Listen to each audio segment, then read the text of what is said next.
Hello, everyone. Welcome to Quick Resume episode 38. Today, we've got PSVR2 to talk about. We've got a crazy Games Pass month. Why are you looking at me like that? Just high energy. You just got really loud. Oh, sorry. Like all of a sudden. Well, anyway. Like, we've been talking for like 10 minutes and you've been fine. Anyway, carry on. We're excited to talk about it and loads more today on the Quick Resume podcast.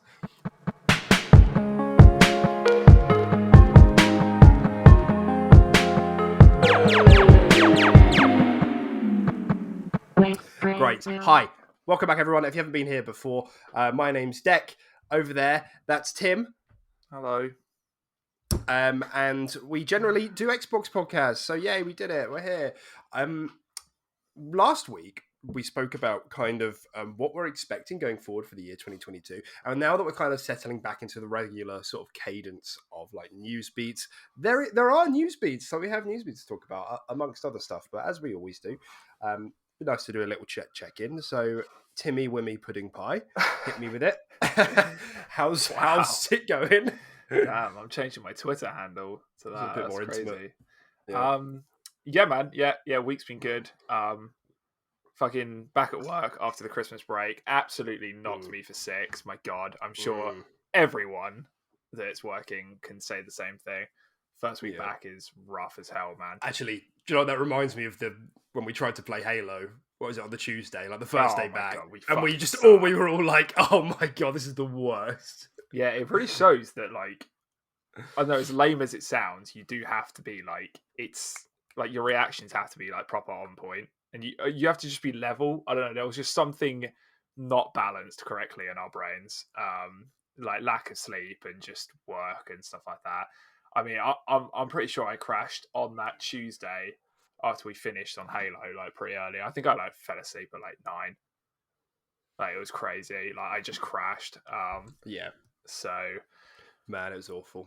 Yeah, it was pretty rough. I think I went negatives like all night, and we never go negatives in Halo like ever. Like we're always clicking on heads.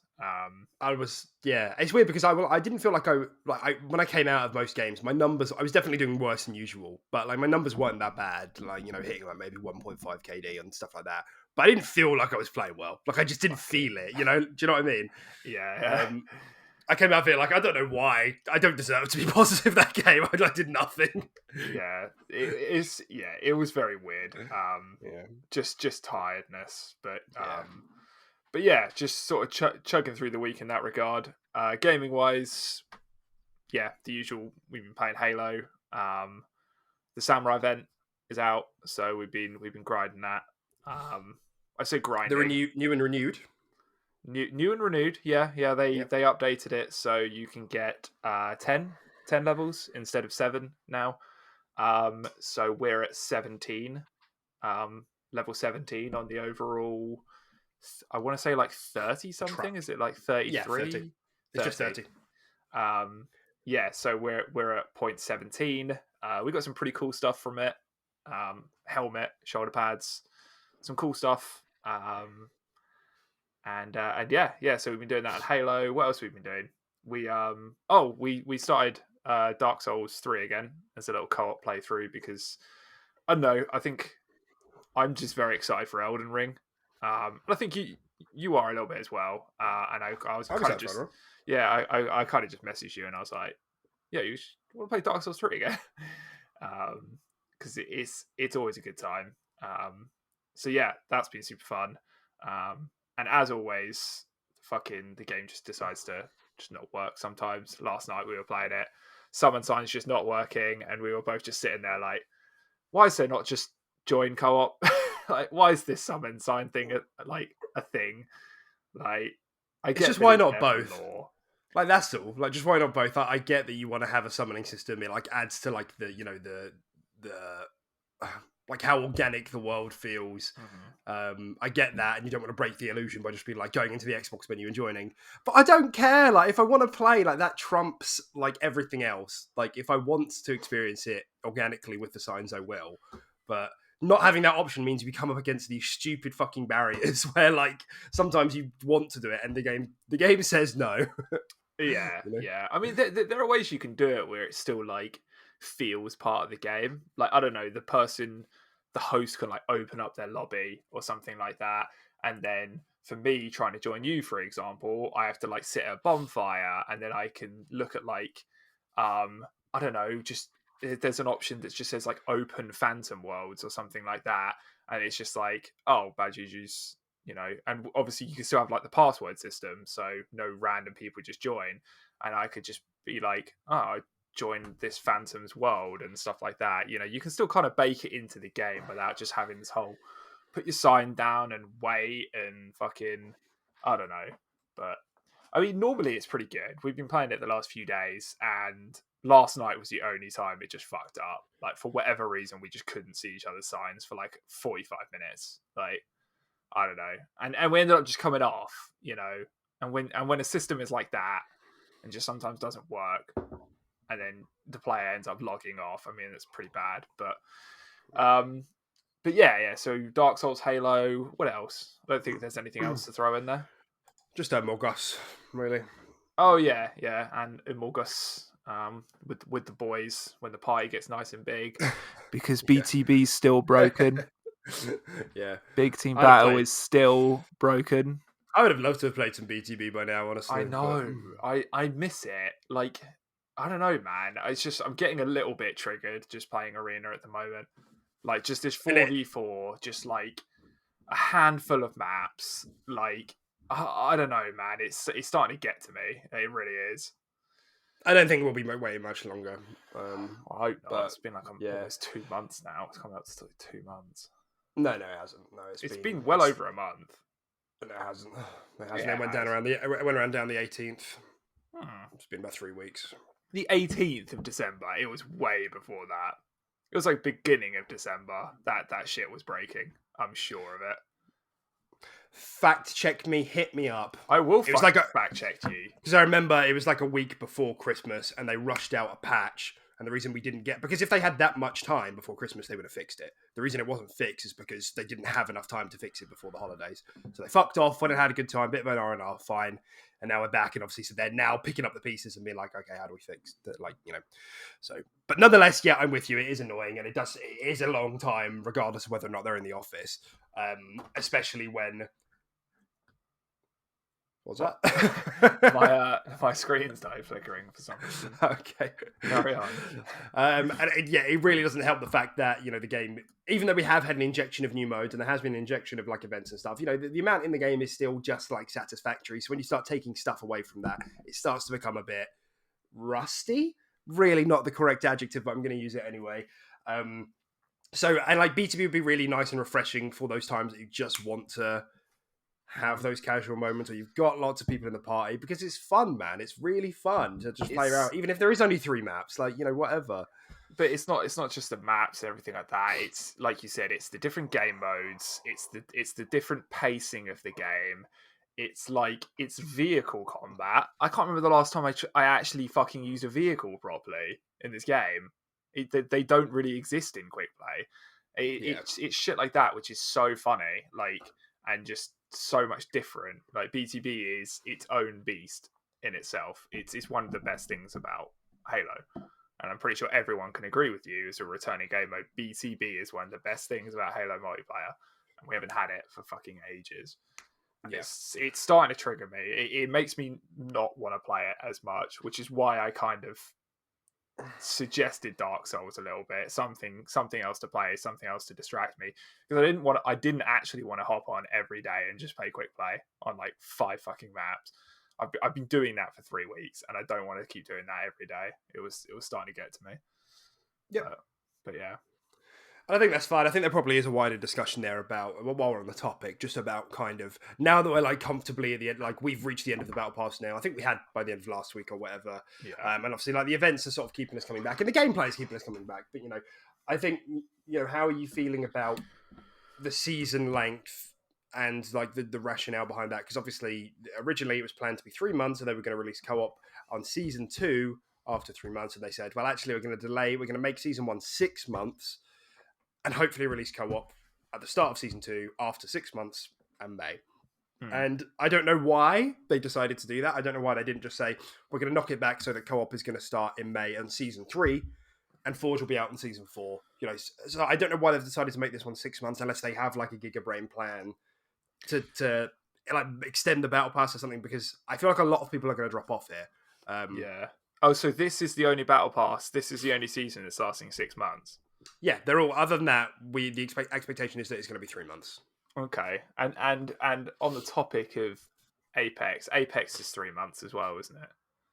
Yeah, I because think every other game is 3. yeah, because I was about to say the pacing in Apex is actually quite nice. Like I actually think if they kind of hit the nail right in the head, it's quite good. I mean, we haven't dipped our toes much into ranked, but I don't think there's going to be a halfway point for ranked. Is there, like they do in Apex, like splits? Yeah, probably not. I don't know. Like that's quite nice. There never used to be though for Apex. They added it like later seasons. Yeah, they did add it later. Yeah, but yeah, no, I think the overall pacing, I think it could do. Yeah, I think 3 months is ideal, personally, because there is so much left of this season, and yeah, if they don't spice it up, and yeah, maybe I'll come back for a few days when fractures happen and stuff like that. I'm not going to be a consistent day-to-day player, I don't think. I think that's okay. From this point onwards, I can probably comfortably say I'm not going to be a consistent day-to-day player. And it's nothing to do with the gameplay or anything like that. It's just, I like to have stuff to chase a little bit. And if other games can give that to me, where Halo falls short, I'm not going to give it all my time and all my focus. So, yeah, no, I think that's fair. I guess what I'd kind of like to focus on is kind of because you say 3 months. I think our experience with Apex is usually that it's 3 months, and you say that that's quite nice in terms of a duration, but if maybe a little aggressive, just because I think the Apex Battle Pass can be quite challenging. yeah, Like I feel like if you miss 2 weeks, you're really struggling. And there's no like double XP options. There's nothing like that. So I do feel like a 3-month thing with the way Halo does it, with the double XP options and with the fact that they don't expire, would actually result in a system which is really well paced. yeah. So it's just a bit boggling that they've decided to make this 6 months unless there is some plans to keep people coming back. On the other side of that conversation, I think it's okay, like that the game is happy to drop people and then come back later. We see this with seasonal events in all games. People come back for these new seasons when there's the season of the Arbiter comes back at season 2. It's 100 new levels of this, that, and the other from based on Halo 2 or whatever. That's going to pull a lot of people back, and they've reworked the store and the challenge system a bit. Like it's going to bring people back. So I think there is an element of I'm still playing the game and I'm still having a good time. The BTB not being there is hurting it a bit more. I'm enjoying learning more of the game because a lot more of the catalog of the YouTube videos is building up and the tech and all of that. I'm really enjoying sort of learning that and going through all of that. But as you say, the progression is a totally valid element of that. But I also think at the same time it's okay to put a game down for a bit or stop playing it as much and then pick it back up when the stuff is back. Especially because we know that none of this stuff expires. So. Yeah, it's not the sign of a bad game or the sign of a dying game. I think it's very normal for free-to-play titles to have their player count fluctuate, right? To go up and down with seasons and new content. That's very normal. You see it on Fortnite, you see it on Apex, you see it on Warzone, you see it in all of these games where I mean, even outside of shooters, games like Smite and stuff like that, you probably see League of Legends. Yeah, League of Legends. You probably see drop offs all the time, mid to late season, and then new characters out, and new gods out. Everyone piles back in.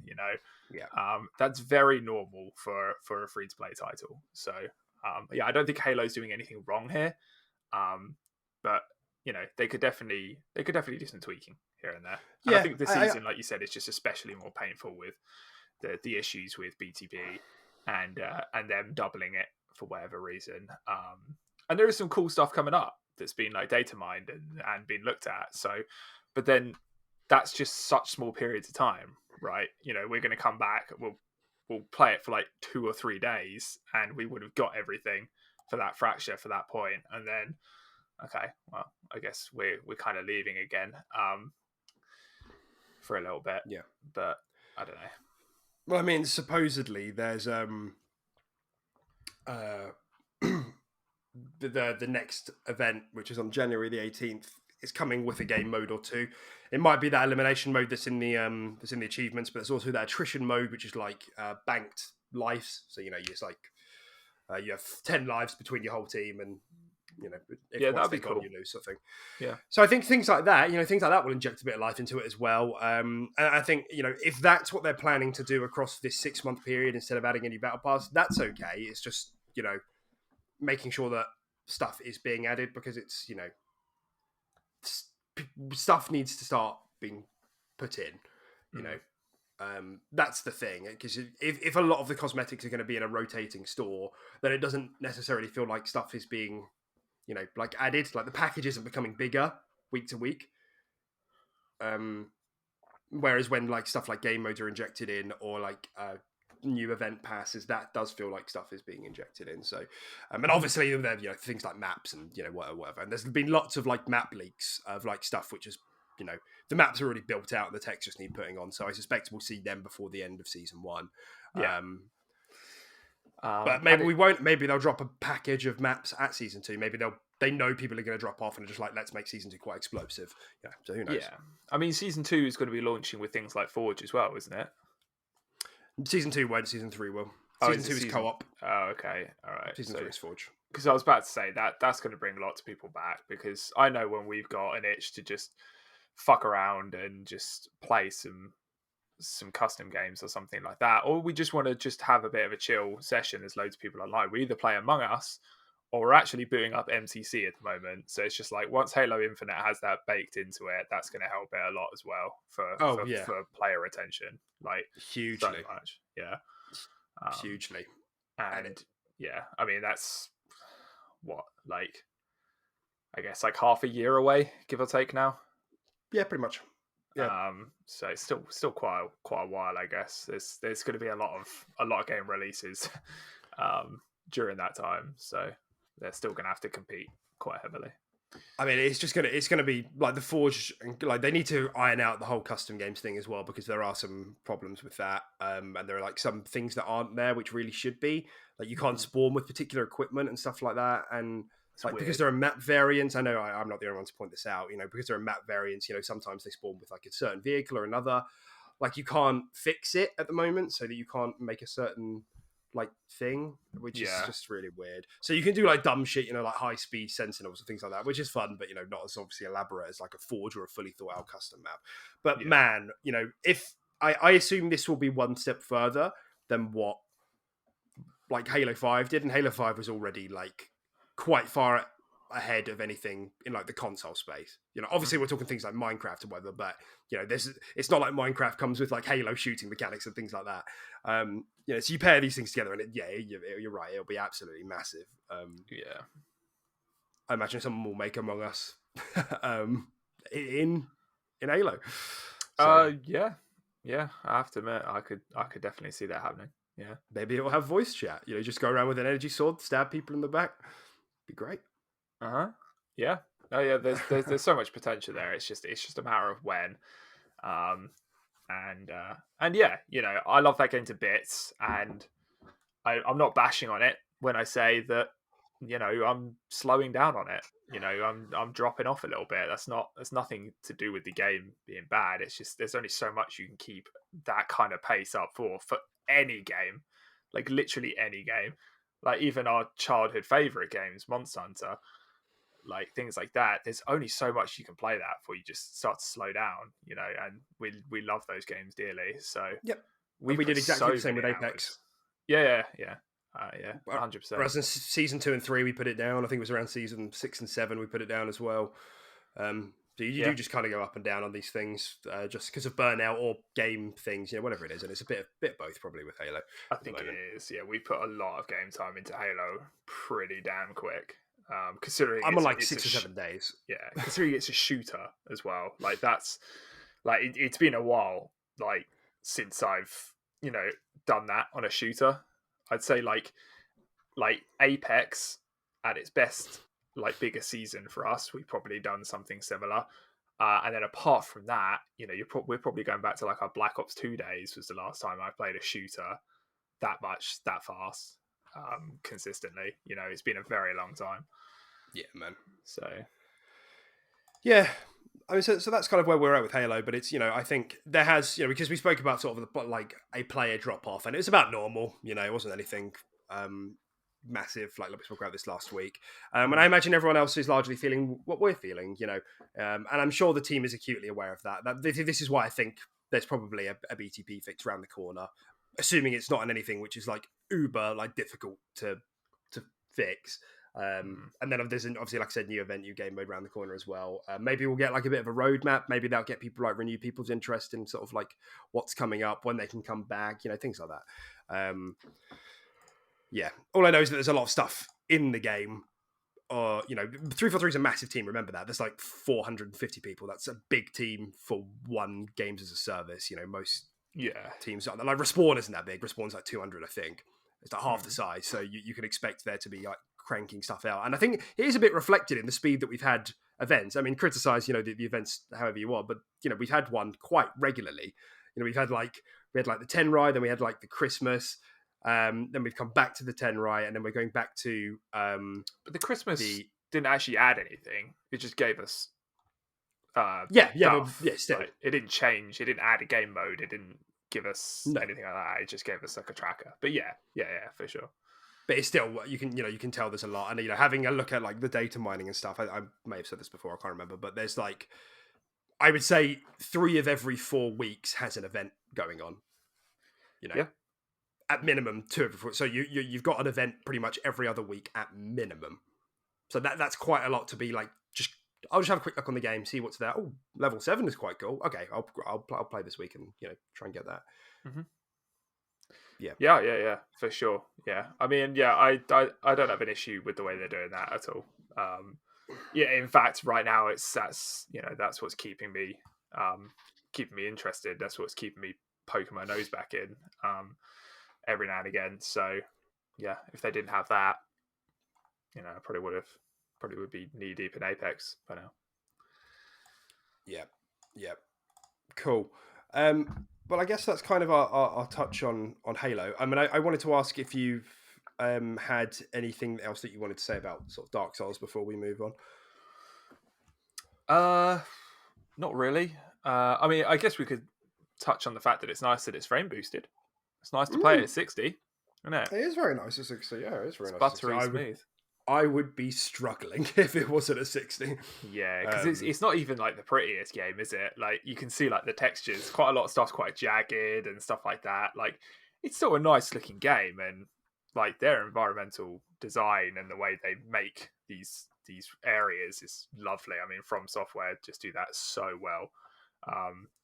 But yeah, it's not the prettiest of games, and yeah, playing that at 30, I think I'd be struggling too. So it's definitely nice to play at 60 for sure. Yeah, I was out on a walk with Beth the other day. She was like, "Oh, well, what are you playing at the moment?" And she was like, "Are you all playing that old game?" And I was like, "What are you talking about?" And she was like, "Yeah, the one that looks kind of old. It looks really old." And I was like, "You're talking about Dark Souls? It came out like 2016." I was like, "Yeah, but like it looks like it plays old." I was like, "Well, I mean, I guess you're not wrong." But yeah, I hadn't thought about it that way.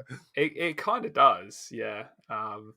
And I mean, it speaks volumes. I mean, if we went back to something like Dark Souls 2, I think we would definitely notice the aged gameplay on that, because they sped everything up and made everything a lot more fluent in Dark Souls 3. So, and yeah, no, I kind of agree with Beth as well. That does feel quite. It does feel fairly dated, but it still feels really good. Like I'm having a good time, and I do want to keep playing it. So, for sure.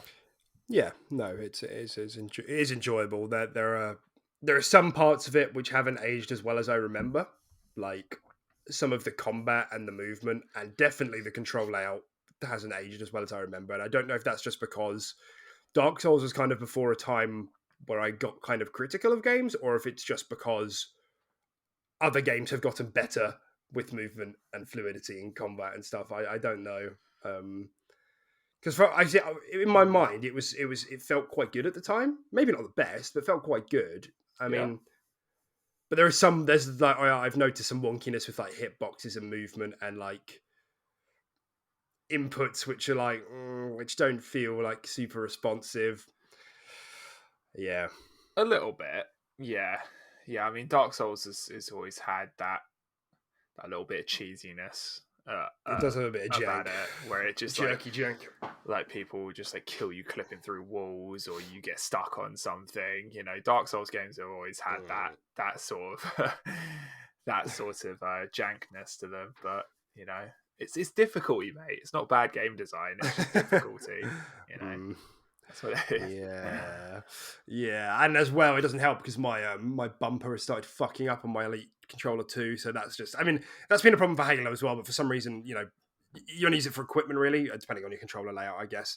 But for me, I haven't really had a problem with Halo because when I've got equipment, I can like consciously say to myself, click it a bit harder. But because it's Dark Souls and you're using RB for light attack all the time, you don't do that. So you miss an input. And you're like, why didn't I attack then? Oh, and you're dead now. Sorry.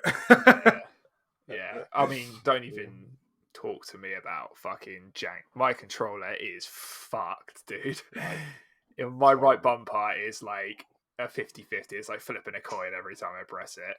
And Jesus. And I recently dropped it by mistake, transferring my Xbox, and something's rattling in my controller now. And sometimes whatever that is, that little bearing, that little ball or something, can get stuck under my right trigger, and I can't pull down my right trigger. So I always have to make sure I like shake the ball to the other side of the controller. So it's actually like one of those pinball games, you know, where you turn your feet through the maze. It literally is, yeah. Because there are some times where I literally can't click my right trigger. If I haven't said it already, anybody out there who wants to get an Elite controller, by all means, go ahead. Get insurance. Get insurance. It's an amazing controller. It will break. It will. Guaranteed. Like, absolutely no doubt. It will. Something will happen and it will break. So get insurance on it. Yeah. And then 100%.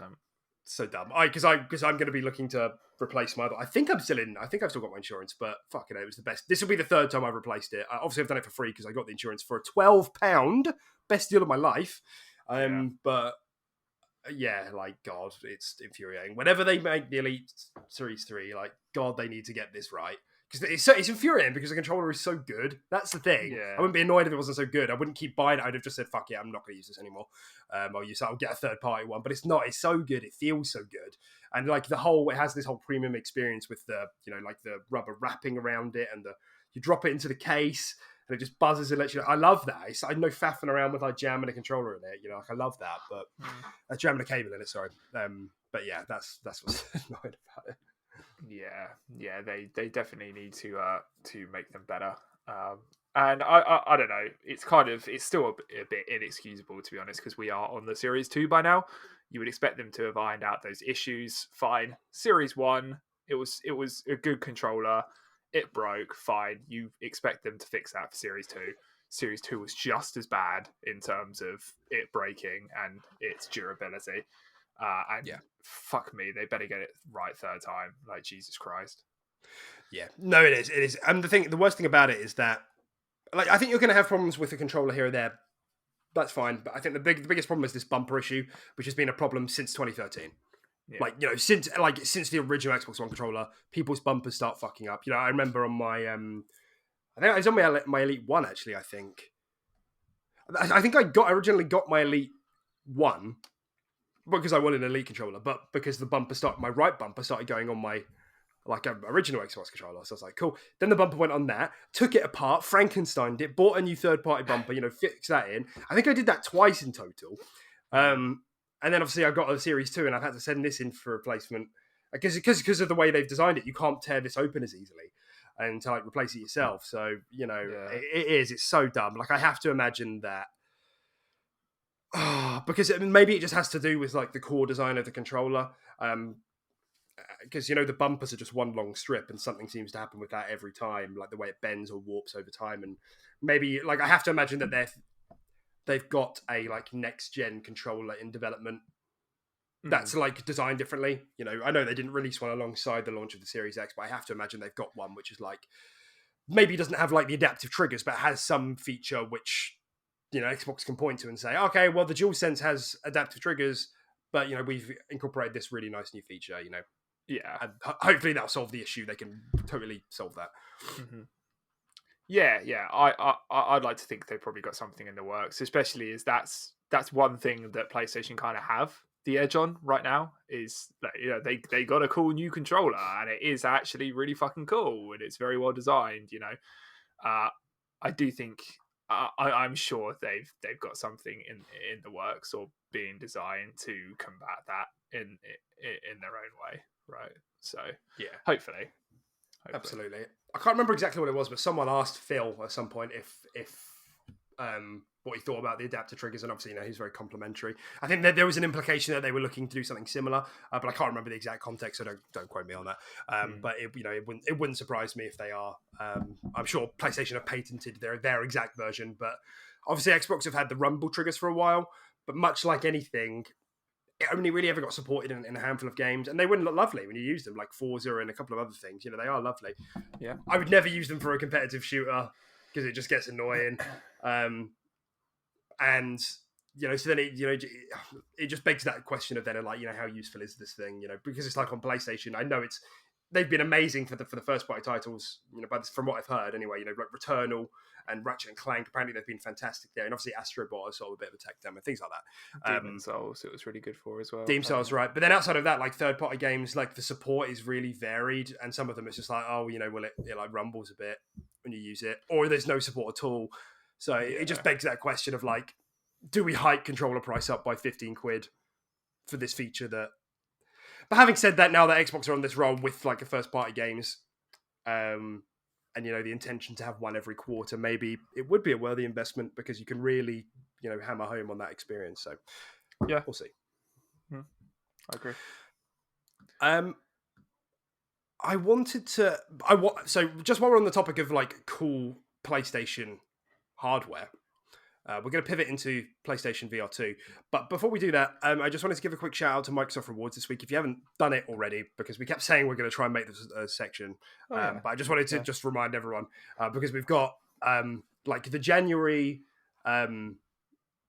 bonus round. We've got the top 10, Microsoft top 10 round, which is like there's 10 games that are on Games Pass, get an achievement on any one of them, get 500 points. And then there's obviously the weekly. The monthly one, so the January bonus event, I think they do the monthly, maybe it's every other 2 months. Are always amazing to do because they're like 2,000 or 2,500, and there's like, yeah, right, and there's like 7 things to do, and it's usually stuff like, complete a couple of daily sets, complete a couple of weekly sets, do a quiz. I can't remember if there were achievements. There's nothing in particular, is there? It's just like general stuff. Yeah, it's all very general. It's like do a search on Bing like once a day for 3 days.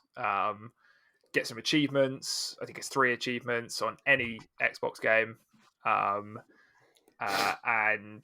maybe check out like a quiz, do a couple daily polls, and you bank yourself to 2,000 points. But this month with all 3 of those, like you said, you can bank yourself an easy like 2.5k, like if not more.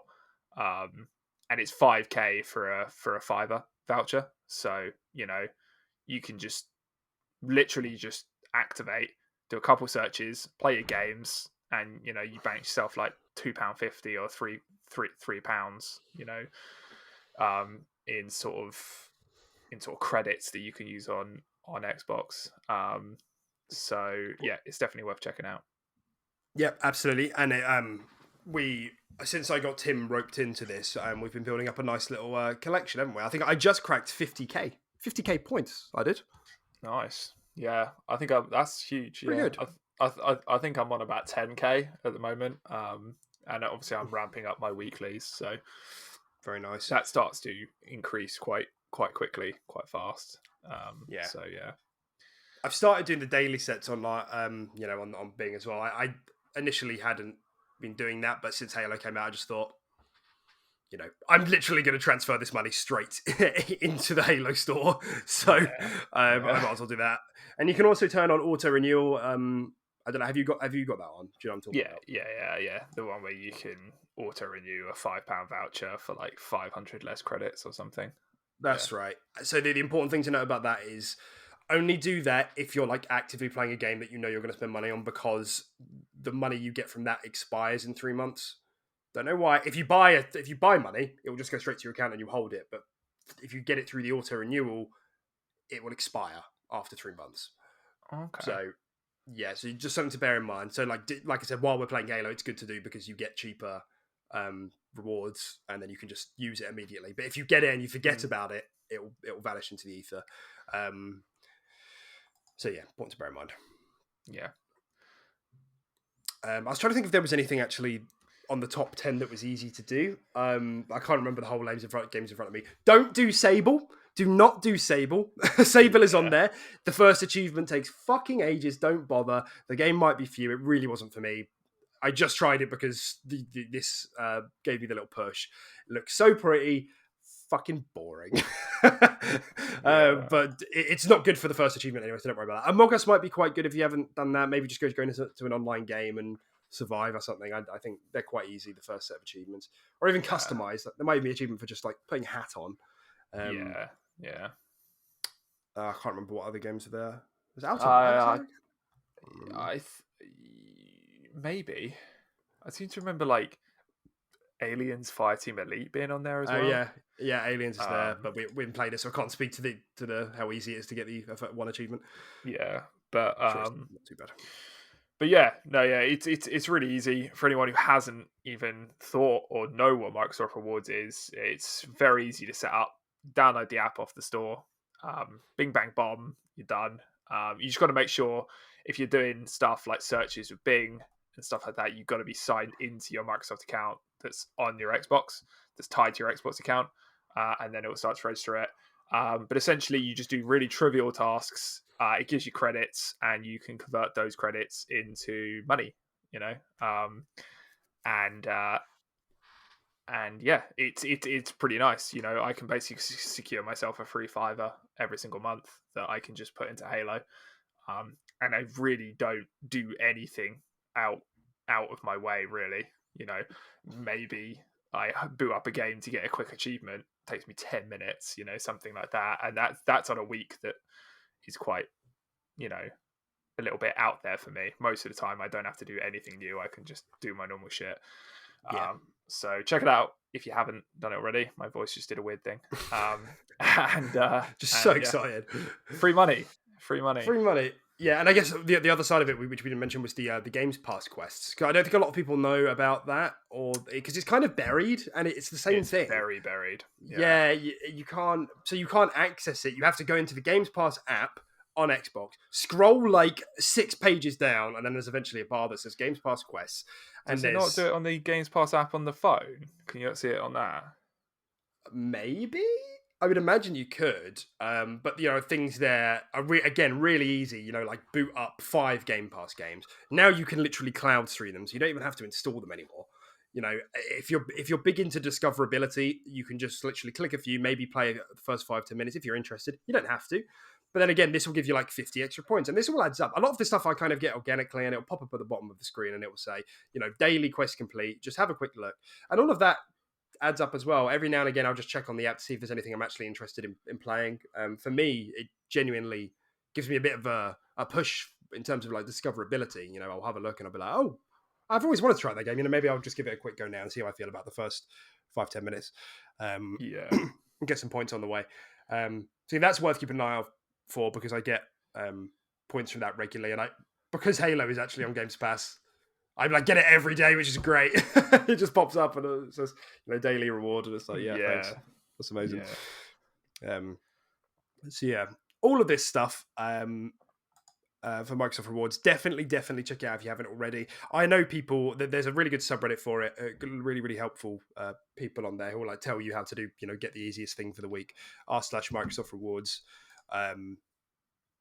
And I know people on there who like spend a whole console gen just doing this and then buy the next gen console with the points.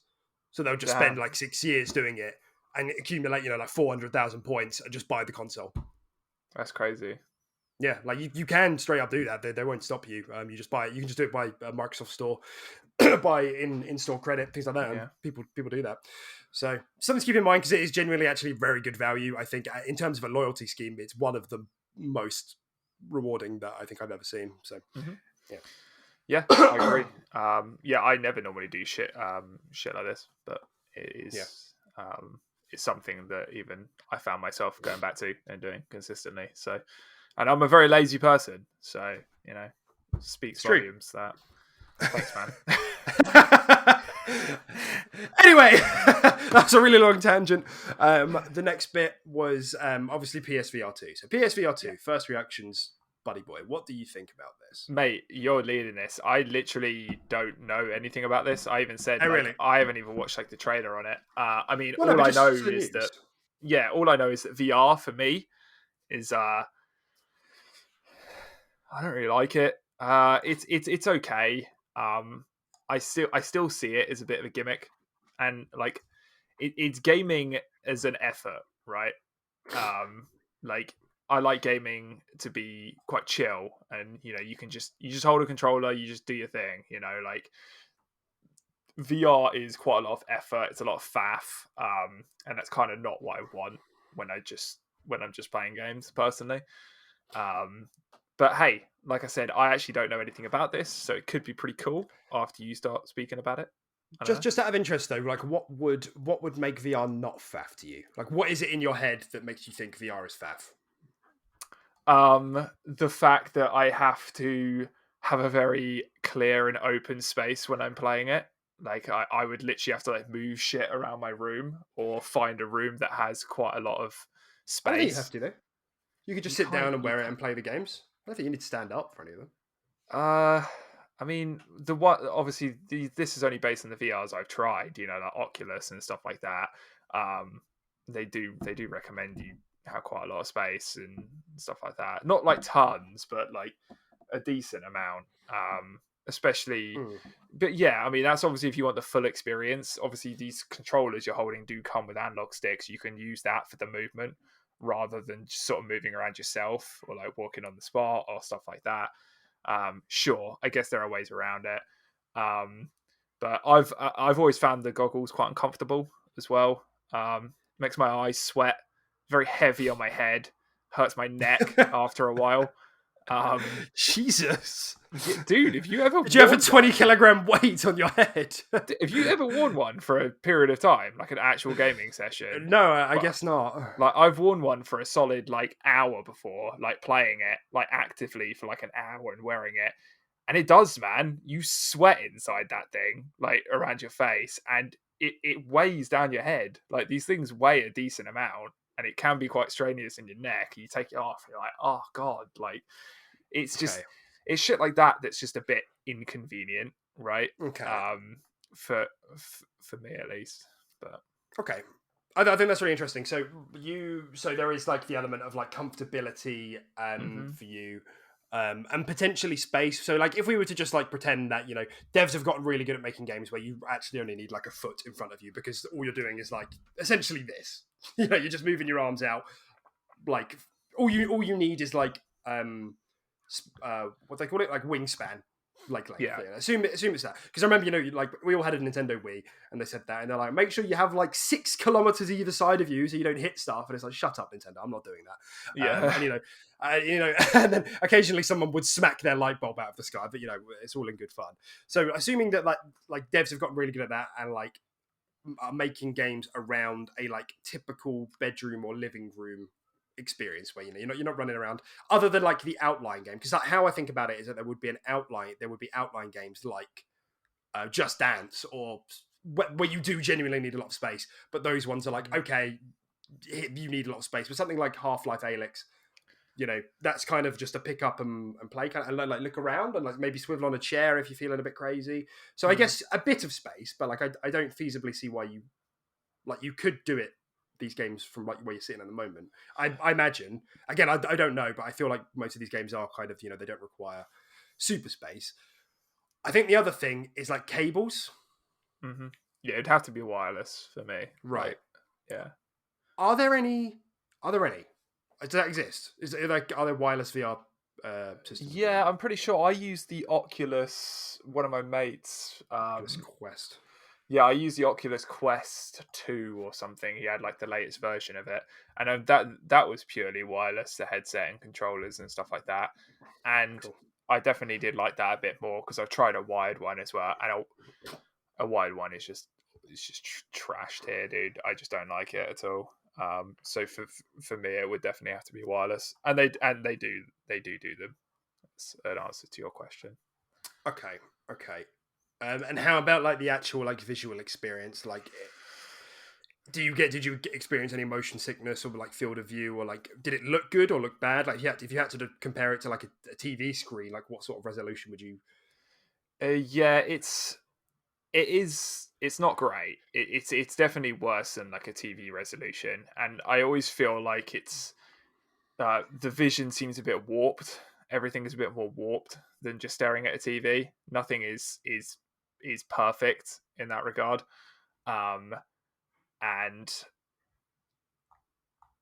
yeah, I mean, I get a bit of motion sickness and stuff like that in it. Not much because I'm not really a person that does suffer from that sort of thing.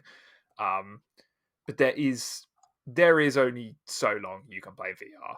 Like even if you love it and you're a person that owns VR and you swear by it, there is no one out there that is playing VR for 8 hours, like 5, 6, 7 hours plus, a very healthy long gaming session. You can't play a VR game for more than 2 hours, probably 2, 3 hours before you just start. I don't know. Your brain starts becoming a bit detached from reality a little bit. Starts to, So it's like, sorry, it's starts a to, psychotic episode. yeah, starts to actually wonder what's happening. Um, so I don't know. So you think It's it's maybe yeah, even a bit intense for like long gaming sessions? it is. Yes, yeah, definitely. Interesting. Okay, What's going well, on here? You're like building a fucking case. no, I'm not. I'm just because you have more experience. You have more experience with it than I do, and I just think it's interesting to sort of. And I'm fairly like neutral on the whole thing, whereas I know you're sort of really don't care about VR. So I just think it's interesting to hear like what your But like, I did thoughts like are on it. that.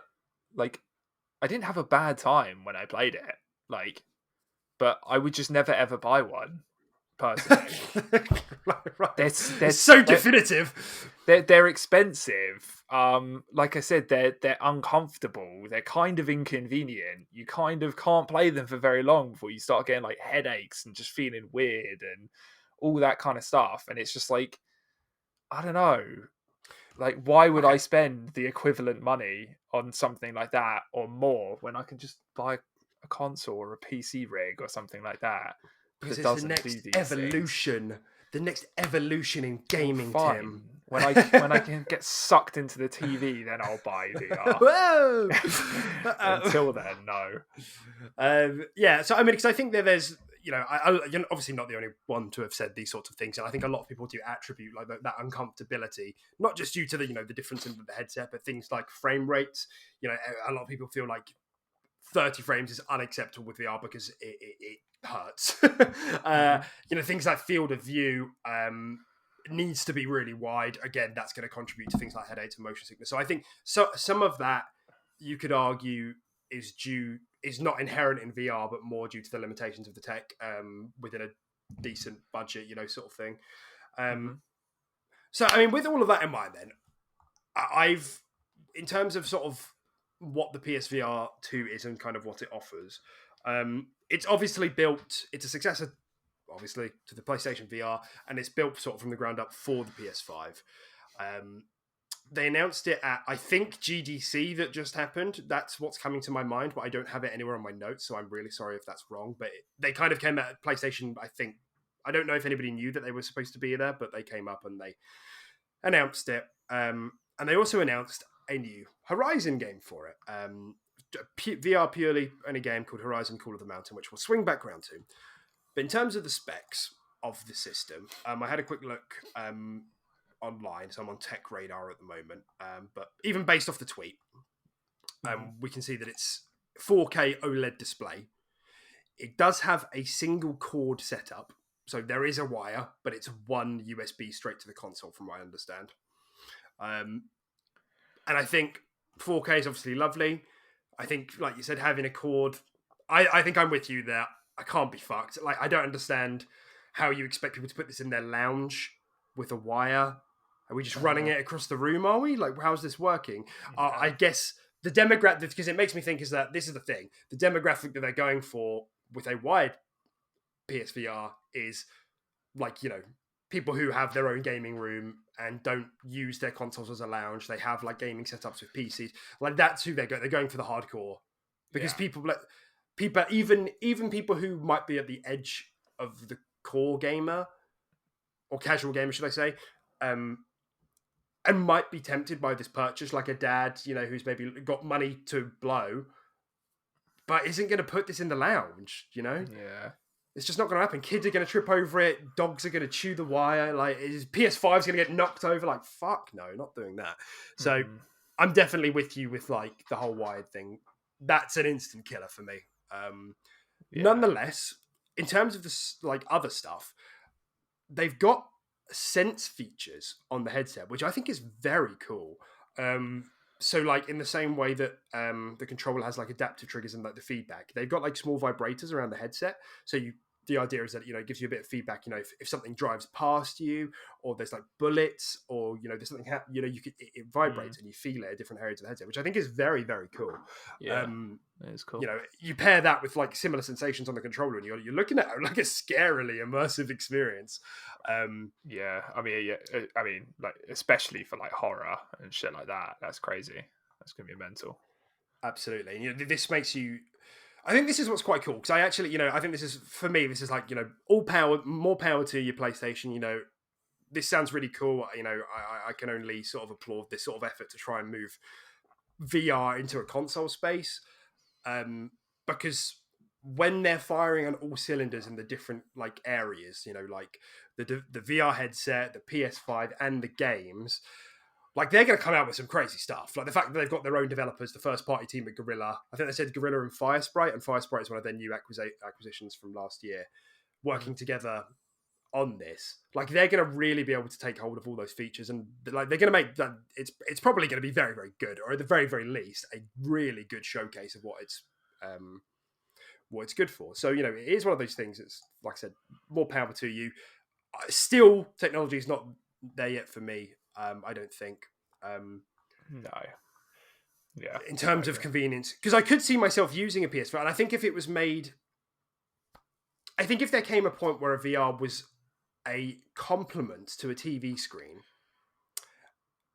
I could see myself suddenly getting interested. Like, if I could just take the VR stand off the connection to my Xbox, pop it on, it turns the screen off and just transfers it through to my headset, and maybe the games have a supported like emulated VR mode, and I could just play that in my chair. I wouldn't mind that at all. I think that would be okay if it's lightweight and it's comfortable and it breathes and has all these features. No wires. I think that's sort of when it could start to get interesting. But it's not there yet, and I don't. That's obviously not what they're aiming for. Yeah, I mean, yeah, they're definitely improving on a lot of things that's wrong with VR. With the power of a PS5, you'd hope that games can hit that 60 frames cap, so people stop complaining about 30. The 4K OLED and stuff like that helps with that whole like resolution thing, and maybe it'll help with what I deemed as, I do feel like it just seems a bit warped a lot of the time, the games, that it's like everything dead in front of you. If you're staring at something or focusing on something, that looks normal, but then everything around you kind of just feels a bit warped, and like almost like you're looking through like like fisheye. It's like a yeah, fisheye effect. yeah, that sort of experience. So maybe with a high resolution 4K OLED screen, it'll help with all that. But yeah, I don't know. For me, the whole just single cord. I mean, that they sort of market it as a single cord. There's only one, but then there's still just one point of failure, right? Like what happens if I fucking get freaked out and launch back, or my dog goes across the floor or something like that, you know, does that disconnect me from the game? If I whip it out of the USB port, like by accident, my whole experience just crashes and I have to take it off and plug it back in, you know, like all that sort of stuff. You know, there are so many ways, and I can see people really fucking up their USB ports of this, like by ripping it out so many times and stuff like that. Like, it's single cord, sure, but like, how does that affect everything? Like, you still feel tied down, and you still feel like you can't be free wearing it and stuff like that, which is one of my main concerns with it. And yeah, too, like I said, if it does get unplugged, does it just fucking shut down and you need to plug it back in, you need to sync it again, and you need to do all this kind of stuff? Like, the whole point in VR is to feel immersed. So I feel like that in itself is quite killer, to be honest. Yeah, no, I agree. I definitely do agree. And I think, you know, there's a, just in terms of some of the other stuff here, you know, the panels, or the, you know, the actual headset itself, the screen, do go up. They are capable of doing 120 hertz or 120 frames. Obviously, a lot of games won't hit that, but it's capable of doing it, so that's good. I think the more frames, the better with VR. And the field of view goes up to 110 degrees, which I think, I don't know what it is on other VR headsets, but I remember seeing a lot of people happy about this. So, and there's motion sensors and eye trackers as well to sort of help with all of this stuff. So, you know, the tech in there is really quite advanced. I just think they have a demographic problem. From what I could tell, the PSVR1 didn't sell that great, but clearly it was good enough to get them to make a second.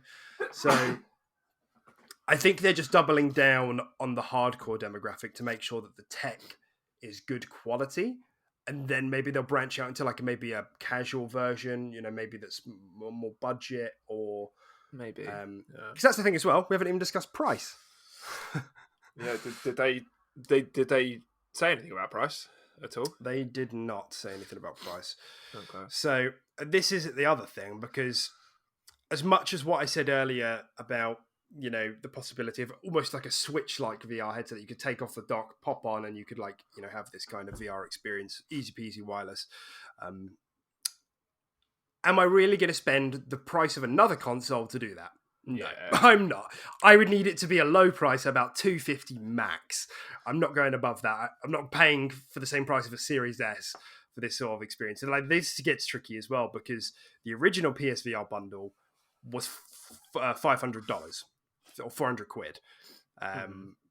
Oculus Quest 2, from what I could see, sell for about 300 quid at the moment. So it's a bit lower. Yeah, I mean, realistically, I think that's the lowest storage model as well. It comes with like a really piss poor amount of storage to download games onto, because it itself is the hardware. You know, you don't have a PS5 to run it. So realistically, a Quest, if you're buying it to actually pay properly, you're not going to buy the smallest model. So it'll be more than 300. You're probably looking about 400 again. Yeah, and that's after several price reductions as well. So yeah, exactly. Yeah, it's a lot of money, isn't it? Because like, you, if it's something that goes with a PS5, right? You have to buy a PS5, which is £400 or £500, and then you have to buy this on top of it, which is like probably £400 or £500. Let's be real. So like, to get a VR experience for a PS5, you're looking at dumping like $1,000. Like, that's crazy. Like, exactly. That's so much money. At least. And like, because, you know, the final point of comparison is the HTC Vive. The HTC Vive Pro, which is obviously, as the name suggests, it's kind of like the premium version, and that's like $800 or 800 quid. And with all the technology, I don't know the difference between this and the PSVR2 and the HTC Vive, but this sounds quite advanced, like what Sony are putting. So unless they're going to take massive losses, which I don't think they are, because the software sales on it aren't going to make up for it. So I don't think they are. So I think this is going to be in the 5 to 6 to 700 range, in which case, again, we're coming back to like everything that we've gone through so far. You know, it just carves down, it like whittles down that demographic to something even smaller and smaller and smaller. And eventually we're at this kind of like 5% super hardcore demographic, like VR enthusiasts, and maybe PlayStation super enthusiasts as well, who just have this kind of money to blow, which I think is fine. Like if they're making profit on that, there's a reason Xbox continue to make money on like elite controllers. This bought by just like nerds like us, and they make profit on it because they're super expensive. So if that's what it is, then it's fine. But it just seems like an awful lot of effort for not much. But yeah, no, yeah, I couldn't agree more. But hey, maybe they've done their market research. Maybe they've found a way to make this and cut costs and not charge someone $800 for it. But who knows? I can't really see it being below $500 to $600 personally. I think it's going to be that or above, like 100%. So yeah, I have to think that they know that that's the case, and that just because they put Horizon spin-off, God of War spin-offs, Uncharted spin-offs on it, people aren't going to buy it for those software. I hope they know that, because people won't. Like, that this happens all the like they've had like big old names on the first PSVR, and nobody really gave a shit. Like, I had like Iron Man VR, Batman VR. Like, I don't think anybody gave a shit. Yeah. The other thing I have heard is that Half-Life Alyx will be making its way to PSVR, which is a pretty big deal. Because I mean, it was great. Again, I think it's only really going to affect the slice of cohort of people who don't already own a VR headset, but are mega PlayStation enthusiasts and want to get the PlayStation version, Yeah. But yes, it's nonetheless, it's something they can add to their catalog. I think the final thing I wanted to say about it before we drop this off is it was literally just on the software side, the fact that they're making Horizon Call of the Mountain. I actually think it's really cool and really clever of them to invest in these IPs and expand the universe. We've been asking Xbox to do this sort of thing for fucking ages, and they just don't. It's really annoying. The fact that we keep getting we had Hive Busters, I suppose, but it's largely the same, just in a different environment. With a few changes here and there. But like a Halo spin-off is like begging to be made. Like an RPG or like an ODST spin-off again, whatever it is. There's so much stuff that could be done with those IPs, but we haven't quite got there yet. Yeah. So this Horizon Call to the Mountain, did they show gameplay? Did they like tell anyone what it was kind of going to be? Is it going to be a similar experience to We don't know much Horizon? about it. They showed us a very small teaser trailer, which looked to be like gameplay. Obviously, it looked pretty. They went under like a tall neck, which are those robots with the massive necks and like disc heads that you climb up to in the games.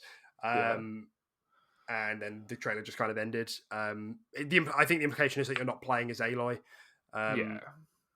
which I guess makes sense. But yeah, I don't think there was really much of an indication of what the game is actually going to be or what it means. But I think it's enough to get people excited. Seeing the Horizon brand, treating them like premium IPs is like really, I think, a good strategy. But will they cost premium IPs? It'd be quite interesting to know. Oh yeah, how much that software is going to cost you as well. Will Horizon Call of the Mountain be a £55-60 game? It's fucking crazy, dude. I bet so it will. Much money. So much money. My God. And this is why, because this comes back to that Project Spartacus that we were talking about, right? The PlayStation Game Pass competitor. If they can incorporate VR into this as well, there's like a good package there, I think. But again, like the fact that they're not going to be doing day one releases on their own games is such a wasted opportunity. Like, because you could have a package. You could have a package where these games were all released day one. You have someone on PS5 who signs up to that package. Wow, this is sick. I can play Horizon Forbidden West day one.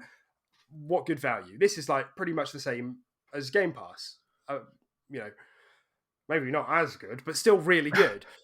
And then an additional bonus, this also includes PSVR2 games. all of a sudden, someone who is just a PS5 and console player is now contemplating looking for a PSVR because, oh, actually, I've got access to their entire library and I don't even own them. So like, I just feel like there's such an easy bit of marketing there, but I guess the argument is that they don't want to do it because they want to double dip on second VR purchases, second PC purchases, and second PS5 purchases, and upgrades, and all the other shit that they've been doing. So yeah. No, I mean, I agree. It's a way to, I think, transition people into accepting VR and the extra costs it comes with buying hardware quite nicely, I think, and for people to take that jump.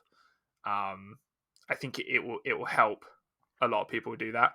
But hey, I'm no expert in terms of making a profit and how these things are made and costings and stuff like that. So I don't know. Maybe they have thought about it and the numbers just didn't add up. But yeah. Well, I'm sure they know better than me. But I think there's been this increasing movement from Sony to position themselves as a premium brand at the cost of like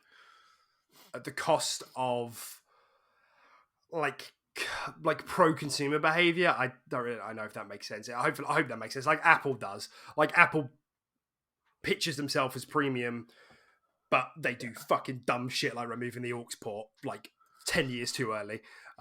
Stuff like that. And I feel like PlayStation are now doing that a little bit as well. It's like they're pitching themselves as like, if you want the premium, and they do, they make a lot of very good premium products. So I'm not taking about it that way at all. They make, but if you want the premium experience, you come here. However, if you want to get it again, you've got to wait 6 months and buy it on PC again. So just the way we work, that sort of thing. So yeah. Okay. Let's move on from this. Yeah.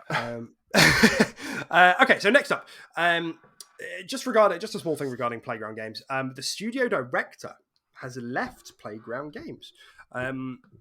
PlayStation Game Services Forza Horizon 5 team and Fable developer as well. PlayStation Games co-founder and studio director Gavin Rayburn is leaving the company. Co-founder Trevor Williams will take over the leadership of Fable and Forza Horizon. This is obviously being spun to sing Doomsday for Fable. Of course. Why wouldn't it be? But there's just this constant pattern, isn't there, of people leaving after releasing a big project. And I think the sooner we accept that that's pretty normal, the sooner we can all sort of move on. Mm-hmm. Dude's been working on Forza Horizon 5 for like 3 or 4 years. I'm sure he's just ready to move on, take a big leaving payout as co-founder. Plus, Forza Horizon ain't going nowhere, right? He's probably looking and he's just like, I'm going to be directing Forza Horizon games till I die, so I might as well just get out now, maybe, been there, done that sort of thing. Yeah. I don't think he's literally just like putting out Fable dumpster fires and then he's just like, I've had enough of this shit. I don't think that's the case. Like, I highly doubt it. Yeah, exactly. Unless they're making like Fable kart racing and he's just absolutely not. I hope so. I hope so. What are those little werewolves called in Fable? What are they called? Do you know what I'm talking about? They've got like a funny name, haven't they? They've got like a creative name. I forgot what they're called, but I know the ones you're talking about. Yeah. Oh, well, I kind of killed as a joke, and I just wanted to see one of them in a cart. Really, that was it. Oh mate, I'd like to see so many things in so many Fable creatures inside of a cart. Can you imagine if they were like Fable cart? Just imagine. Yeah, like there's absolutely no hint of like irony. Just introducing. We've been working on this for 6 years at Playground Games, and everyone's like rubbing their hands like we're finally going to see Fable 4, Fable reboot, whatever it is. Fable cart, and everyone's just like jaw on the floor. Yeah. No, you it's can't. Not even like it's this. Not even like new either. They're like throwing like banana peels behind them. Yeah, it's just like Fable universe, like an orange peel. It's just like a really obvious ripoff. Oh god. Yeah, instead of a turtle shell, it's like a conch shell. A Balverine. That's what it's called. Balverine, dude. That's a cool name. Isn't that a cool name? I'm so excited for Fable. Oh yeah, dude. That game's gonna be a banger. whenever it releases. Actually, probably not. Actually, if the co-founders left. Trash fire. Yeah. Absolute trash fire. Okay. What? I'm trying to see if there was any other information about this story, but I don't think there was. To be honest. No, yeah, that was about it. Yeah, just worth pointing out.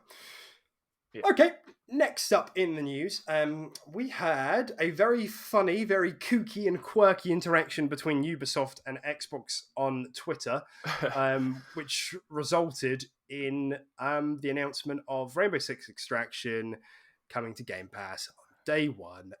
Whatever that is, actually. I don't know when the actual release date is. It's quite soon, I think. It's February, wasn't it? It was in the February Yeah. clusterfuck that we spoke about, yeah. Pretty sure it's in Feb. Yeah. Let me just fact check that while you carry on. Yeah. Do it. I would hate to be caught out on this. This is the thing that would ruin me if I got this wrong. This is a big deal. People will be down our necks for this one. Yeah, nonetheless, it was a bit of a surprise, but at the same time, I think it's that perfect sort of game. Oh, yeah? 20th of Jan. Okay. So I'm side-eyeing it. In 11 I am days. side-eyeing it. Yeah, okay. Man. I mean, to be honest, I haven't got round to it, but one of the YouTubers I watch has actually just released a video on this, him playing it with his mates and stuff like that. I haven't watched it yet, but it's on my watch list. So, I'm probably going to give that a little watch soon and sort of make my opinion based on that, because he'll be playing it with like 3 or 4 of his mates. So like that's the experience we'll be doing / going for. But hey, I've always said this project is very weird. I found Rainbow Six Siege Extraction to be very, very weird. But maybe it will surprise us. I did like Siege, but I liked it in the setting it was in, because let's be real, the gunplay wasn't fantastic, but it suited how slow paced and campy the game was. And I don't know, I just don't see that transitioning into a wave based. Well, it's not wave based, but like a horde focused kind of PvE experience personally. But hey ho, it's free. It's coming day one to Games Pass. I'm probably going to give it a go, right? I don't think there's any harm in it, and that's the beauty of Games Pass, as we've explained so many times before. Yeah.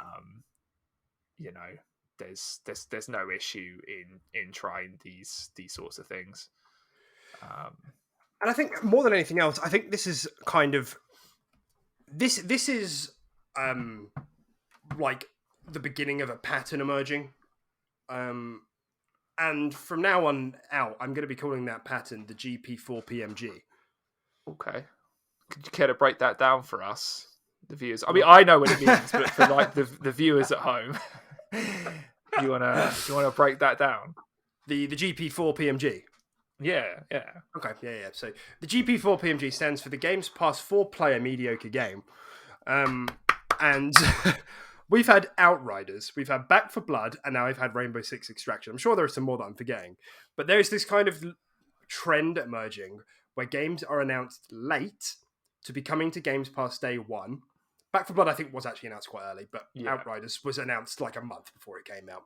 And I reckon it's because Xbox has obviously gone to them well in advance and said, do you want to be part of Game Pass? And they've been like, nah. And then as they've got close to launch, they thought, pre-orders are low, boys. I don't know. Like, pre-orders are low. They've had like some mock reviewers come in.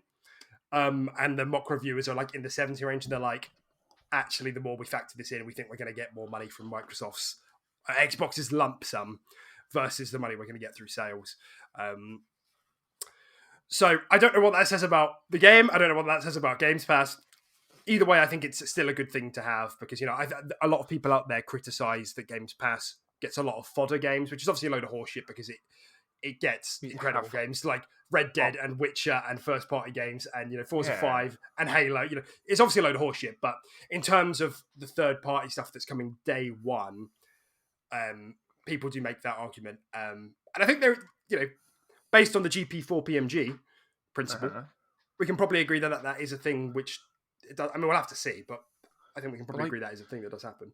why is that even an argument that's Not a being bad thing. had? Yeah, it's just like, oh, Games Pass goes bargain hunting for these sort of games. It was just like, well, that may be the case, but like I just play it for free, right? When some sucker over at PlayStation has spent 60 quid on it.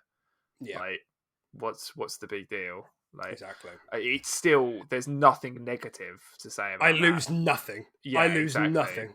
Yeah. But whatever. But yeah, it does kind of seem like it's almost like Philly's just like, he's like, oh, I smell a little bit of blood here. I smell a 70 on Metacritic. You guys, Yeah.